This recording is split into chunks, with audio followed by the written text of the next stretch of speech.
යාළුවනේ අද අලුත් සයිට් එකක වැඩට ආවා. අලුත් කිව්වට මේ අලුත් නෙමෙයි මේක. ඉතින් මම ආවේ අලුතෙන් කියන්නේ මම වැඩ කරන්නේ අද ඊයේ අදයි තමයි වැඩ කරේ. මේවා එල්ලා ටැංකිය වගේක් ගහන්නේ. ඉතින් අද අපිට තියෙන්නේ මෙන්න මේ ඩක්කින් මේ ටික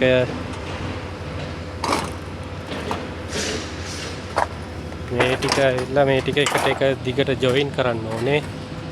ජොයින් කරලා මේක ඇතුලේ මේ බිත්තිය ඇතුලේ ඩක්කින් පේලි මේවා පේලි 4ක් දාන්න ඕනේ.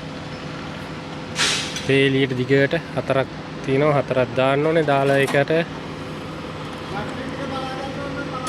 කේබල් දාන්න තියෙනවා.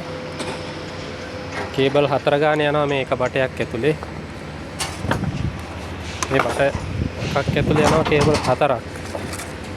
ඉතින් මේක එකට එකට ජොයින්ට් කරලා එක බට 5ක් විතර ජොයින්ට් කරන්න ඕනේ. මින් ඒක ජොයින්ට් කරලා ඒව ඇතුලේ කේබල් 4 දාන්න ඕනේ.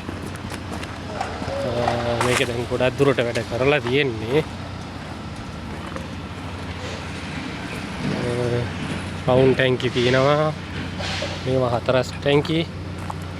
මේ ඇවිල්ලා ඊශ්‍රායලයේ තියෙන ගලී ඔක්කොම ගෙනල්ලා මෙතන පිරිසිදු කරන ෆිල්ටර් කරන තැන. මේ කේබලේ තමයි අපි දාන්න ඕනේ. මේකෙන් 4ක් දාන්න ඕනේ ඩක්කිනේ ඇතුළට මේ බටේ ඇතුළට.